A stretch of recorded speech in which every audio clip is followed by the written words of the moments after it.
Assalamualaikum warahmatullahi wabarakatuh. Hai kawan amalan, perkenalkan saya Muhammad Genta, Head of Training and Educational Content Amalan. Hari ini aku akan menjadi host di Amalan Talks. Nah, nih kawan-kawan. Jadi hari ini kita itu akan membahas mengenai masalah utang di masa pandemi dan resesi. Jadi gimana amalan mungkin juga secara khusus bisa membantu mengenai masalah utang tersebut gitu kan, dan bagaimana cara mengatasi masalah utang itu. Nah, narasumber kita dari amalan yaitu Komisaris Utama Amalan Bapak Dr. Iwan Poncowinoto yang lebih sering itu dipanggil sebagai Om Iwan. Wah, nih serem banget nih. Nih kayaknya deket banget sama anak-anak muda kayak kita. Nah, kita akan tunggu sebentar lagi dengan Om Iwan. Assalamualaikum Om Iwan. Waalaikumsalam warahmatullahi wabarakatuh. Waduh, seger banget hari ini nih. Aku udah Habis seminggu. mandi soalnya. Wah, habis mandi ya. Semoga nggak kebanting sama aku. Kayaknya aku udah lama nggak mandi, jangan-jangan ini ya. Kawan-kawan amalan di sini bahwa nih Om Iwan ini sudah dari tahun 2002 itu tuh udah bikin S2 di perencanaan keuangan. Beliau juga Om Iwan yang aku pelajari dari profilnya Om Iwan ini sudah di awal itu berbagai inisiatif dari pasar modal seperti reksadana pertama itu juga dimulai dari Om Iwan. Dan dalam financial planning pun Om Iwan juga menguasai betul dari 30 tahun yang lalu. Karena sebelumnya di consumer banking itu di Lipo Bank kalau saya tidak salah Om Iwan ya, yang sekarang jadi CMB Niaga ya Om Iwan ya. Nah, itu kayaknya nih buat kawan-kawan kita nih yang masih muda yang mungkin lagi ada banyak hal yang berkaitan dengan manajemen utangnya ini bakal banyak kebantu nih sama Om Iwan. Kalau saya tidak salah waktu itu di tahun berapa itu Om Iwan sudah mulai karirnya di bidang keuangan? Jadi saya dulunya kerjanya di IBM. Terus tahun 88 saya masuk ke Lipo Group. Oke. Memulai di keuangan, saya memulai dengan mempersiapkan sistem untuk kredit card sama ATM. Jadi tahun 88 itu udah bikin sistem itu, terus kemudian saya masuk ke Lipo Bank, mengembangkan consumer banking di sana. Oke. Kemudian tahun 95 saya pindah ke pasar modal, ke Dana Reksa. Terus saya mendirikan reksadana yang pertama, gitu. Ya, kalau Pak Financial Planning itu tahun 2002 saya bikin Financial Planning. 18 tahun yang lalu. Luar biasa. Ini udah apa namanya? Udah banyak pengalamannya di bidang ini Om Iwan. Nah, jadi mungkin juga di kawan-kawan kita yang saat ini nih ada juga yang mungkin gajinya dipotong, mungkin ada juga yang gajinya mungkin belum dibayar oleh perusahaan, mungkin habis itu mungkin ada juga yang mungkin kena PHK. Nah, sementara di sisi lain mereka tuh punya banyak tagihan nih Om Iwan. Kartu kreditnya, KTA-nya, cicilan mobil, KPR. Nah, terus bahkan mungkin udah ada yang spesifik pengen minta bantuan ke amalan, tapi mungkin ragu juga karena belum pernah tahu misalnya, nih perusahaan kayak amalan sih gitu kan, emang nih amalan itu perusahaan apa ya, terus habis itu apa, emang nih lembaga keuangan tuh kayak gitu, atau fintech misalnya, ada juga apa ini konsultan hukum gitu, atau apa ya Om Iwan ya, mungkin Om Iwan bisa kasih pencerahan ke kita Om Iwan. Oke, baiklah. Jadi mungkin teman amalan tahu yang namanya fintech ya. Fintech itu adalah usaha dalam bidang keuangan yang berdasarkan pada teknologi. Nah, fintech itu ada yang namanya P2P lending, jadi memberikan pinjaman antar orang. Jadi ada orang yang memberikan pinjaman, orang terima pinjaman. Kemudian ada namanya crowdfunding. Crowdfunding itu ada satu proyek yang memberikan fundingnya crowd banyak orang gitu. Ya. Nah, tetapi juga ada yang namanya inovasi keuangan digital, singkatan IKD. Inovasi keuangan digital itu bukan fintech dalam arti memberikan pembiayaan, bukan. Jadi dia tidak mengatur pemberian pembiayaan, tidak. Nah, salah satu IKD contohnya adalah financial planning. Ya. Jadi ada beberapa IKD financial planning. Nah, mereka memberikan jasa perencanaan keuangan dan juga memberikan jasa di sana kalau ada orang mau investasi, dia berikan kayak platformnya. Nah, kita amalan itu IKD juga, inovasi keuangan digital, tapi kegiatan kita namanya online distress solution. Nah, artinya kira-kira itu istilah yang agak di barat-barat sana, istilahnya gini, kalau Anda punya tagihan-tagihan, punya hutang yang cukup banyak dari beberapa tempat, kemudian Anda dalam kondisi distress itu artinya sedang kesulitan untuk menyelesaikan kewajiban-kewajiban Anda, kami akan memberikan solusi dengan hubungan secara online dan digital. Makanya namanya inovasi keuangan digital. Nah, secara digital, kita membantu orang-orang yang punya banyak tagihan hutang, kartu kredit, KTA, kredit mobil, KPR, multiguna, ya. Biasanya lebih daripada satu bank, biasanya ada 3 atau 4 bank gitu. Kemudian kami membantu mencarikan solusinya. Ya. Nah, kita ini ada di bawah OJK, artinya sebagai inovasi keuangan digital, kita harus mendaftarkan diri ke OJK melalui asosiasi. Nah, karena itu kita sebut sebagai yang tercatat di OJK. Jadi nanti kalau teman amalan lihat di kita punya website ataupun di aplikasi kita, itu ada catatan di sana bahwa kita tercatat di OJK dengan surat nomor sekian segala macam. Bisa kemudian dicek di OJK benar apa enggak seperti itu. Gitu. Ini karena sudah tercatat di OJK itu, jadi sehingga semua kegiatannya itu diawasi oleh OJK. Betul, betul. Nah, pertanyaannya tuh gimana cara ngatasinnya ya Om Iwan ya?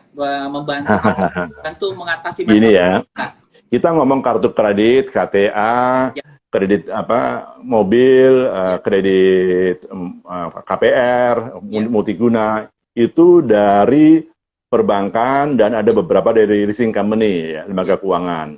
Nah, mereka itu semua memberikan pinjaman berdasarkan uang yang mereka peroleh, entah dari nasabah dia atau dari menerbitkan surat utang. Jadi buat mereka ngasih pinjaman itu perlu. Kalau dia nggak kasih pinjaman dia nggak bisa hidup. Ya. Tapi pinjaman balik juga perlu. Gitu. Jadi sekarang kalau ada orang berutang ke bank, kemudian tidak sanggup membayar cicilannya ataupun tagihannya, bank kesulitan. Nah, kami ada di sana, kami sadar, kami sudah juga lama di dalam bidang semacam itu. Kita datang ke bank. Jadi kita lihat ada nasabah yang ataupun klien kita yang punya beberapa tagihan, kita pelajari dulu kenapa dia sampai jadi tertunggak atau punya kesulitan dalam ini. Kesulitan kenapa? Kemarin pinjaman dipakai buat beli apa dan bagaimana kabar yang dibeli segala macam. Nah, dari situ kemudian kami lihat ada solusi apa yang bisa diberikan. Nah, solusi itu kemudian kita setelah nasabahnya atau klien kita setuju, kita bahas dengan banknya. Nah, karena banknya ada beberapa, masing-masing bank itu tentu pengen dia dibayar duluan dong. Benar. Ya, jadi kalau gitu ya. Iya, kalau kliennya katakan punya uang 10, banknya minta 10 bayar saya dulu. Nah, semua bank mau seperti itu, akhirnya kan jadi susah. Nah, kita akan datang ke bank-bank tersebut, kita lihat, ini situasi semacam ini, kemudian kondisinya begini, bagaimana kita buatkan solusinya. Nah, itu yang saya sampaikan kepada masing-masing bank tersebut. Ya, jadi kliennya nggak usah pusing, kita yang bantuin ngomong ke bank-bank tersebut, dan kenapa kita bisa? Karena kita mengerti bahasa mereka. Kalau klien masing-masing ngomong, belum pasti mengerti bahasa ataupun tata cara ataupun juga aturan main di perbankan. Gitu. Nah, kalau misalnya kita nih mau apa istilahnya, mau dapetin jasa amalan nih Om Iwan. Nah, ini gimana nih, bagaimana cara kita dapetinnya? Karena kita inovasi keuangan digital, ketemunya secara digital, nggak bisa ketemu tatap muka, gitu. Ya, namanya inovasi keuangan digital. Jadi harus digital dengan inovatif. Nah, inovasinya adalah kita memberikan solusi yang tadinya mungkin tidak dipikirkan oleh orang lain. Ya, jadi di sini sebagai contoh ya, kalau Anda ngomong satu bank aja deh, Bank A, Anda punya kartu kredit, punya KPR. Coba cek deh, orang yang akan Anda hubungi beda-beda kan?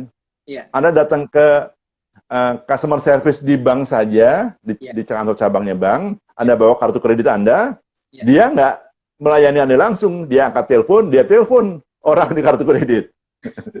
Jadi cuma dia membantuin Anda untuk ngomong sama orang kartu kredit. Betul. Demikian juga kalau Anda punya leasing atau punya KPR, nanti dia hubungi seperti itu. Artinya apa?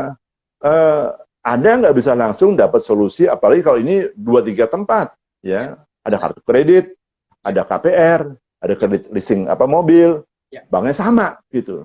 Tapi yang ngurusin beda-beda. Waktu Anda pengen minta dapat solusi, Anda harus ngomong kanan kiri. Nah, kita di Amalan punya aplikasi yang di website kita amalan.id itu. Iya. Jadi Anda komunikasi sama Amalia. Amalia terusnya nggak ada gitu. Anda komunikasi sama Amalia, terus Anda kasih tahu semua. Ada satu lagi Ayo Lunas. Itu bisa banyakkan pakai handphone, dipakai situ. Dua-duanya untuk itu, pertama tentu harus daftar. Kemudian Anda harus siapkan data Anda. Kenapa? Kalau data Anda tidak lengkap atau tidak benar, kita nanti kasih solusinya salah. Sehingga waktu kita bernegosiasi dengan pihak bank, begitu banknya setuju, kita bisa langsung eksekusi gitu. Nah, jadi semua pihak nyaman. Tapi ini rekening punya Anda yang lihat sendiri, ya. Jadi ini bukan rekening punya kami, punya Anda, dan ini digital, ya. Jadi semua hubungannya itu secara digital, makanya namanya inovasi keuangan digital. Nah, Om Iwan, ini tadi ada berkaitan dengan data nih Om Iwan. Karena kan memang tadi dengan digital, sehingga kira-kira mungkin klien amalan harus menyiapkan data. Ini ada mungkin kekhawatiran, ketakutan terutama mengenai keamanan data, gitu ya. Jadi informasi nasabah juga, gitu kan. Apalagi kan kita sampaikan itu secara digital. Itu gimana Om Iwan? Di OJK itu ada jadi OJK itu ada komisionernya beberapa, ketua seluruhnya. Ada komisioner yang perlindungan data konsumen. Jadi dia itu ngeliatin jangan sampai orang masalah investasi segala macam. Kami itu direview oleh unit tersebut. Bagaimana cara kami mengumpulkan datanya dan bagaimana cara kami menyimpan datanya. Juga dari bagian inovasi keuangan digital di sana yang bagian itu, kita juga dicek tuh teknologinya. Ada audit, ada bagaimana penetration test, jangan sampai kita bisa di orang segala macam gitu. Data itu juga dijaga. Jadi konsultan kita tidak datanya itu ada satu sistem itu akan berjalan. Konsultan menghubungi Anda tentang tersebut. Terjadi sesuatu, Anda bisa OJK. Karena ini semua OJK. Dan Anda bisa cek OJK. OJK, saya hubungan sama amalan, saya mau dapat jasa dia, saya memberikan data-data ini, menurut Anda boleh apa enggak? Boleh, cek dulu sana. Itu di sana ada bagian perlindungan konsumen ya. Tapi saya yakin Om Iwan mesti ada hal yang bisa diceritakan untuk mungkin menutup diskusinya kita nih Om Iwan. Mungkin boleh closing statement Om Iwan nih buat kawan-kawan amalan. Kawan-kawan amalan jadi gini ya, mendapatkan kepercayaan dari bank itu nggak mudah loh. Ya, jadi Anda dapat kepercayaan dari bank, Anda sudah bisa menikmati fasilitas dari bank sekian lama, dan bank juga sudah bisa menikmati memberikan fasilitas kepada Anda. Jadi bank dan Anda dua-duanya saling membutuhkan. Sekarang ketika Anda sedang susah, Anda harus bisa minta ke bank untuk membantu Anda. Dan untuk itu harus ada bahasa yang bisa komunikasi yang bisa diterima oleh kedua belah pihak. Di sini amalan bisa masuk, memberikan solusi, membantu berkomunikasi, sehingga baik pihak bank maupun pihak klien Anda sekalian itu, nasabahnya bank, bisa menyelesaikan masalahnya. Nah, jadi sebetulnya di dunia ini, boleh kata nggak ada masalah yang tidak bisa diselesaikan. Apalagi cuma masalah tagihan, tunggakan, cicilan kartu kredit, KTA, KPR, dan sebagainya. Tinggal bagaimana berkomunikasi dan bagaimana Anda berusaha memenuhi janji-janji Anda di dalam komunikasi tersebut. Nah, selama itu terpenuhi, ya insya Allah jadi. Dan akhirnya apa kalau Anda sudah selesaikan ini? Bank juga senang sama Anda. Wah, ini nasabah asik juga nih. Walaupun dia sulit, dia tetap berusaha memperbaiki, menyelesaikan, sehingga dia akan memberikan lagi Anda fasilitas. Dan Anda juga jadi nyaman. Dan Anda tahu Anda punya bank sebagai teman Anda, bukan bank yang menjadi musuh Anda. Om Iwan ada yang mau diomongkan? Satu lagi deh.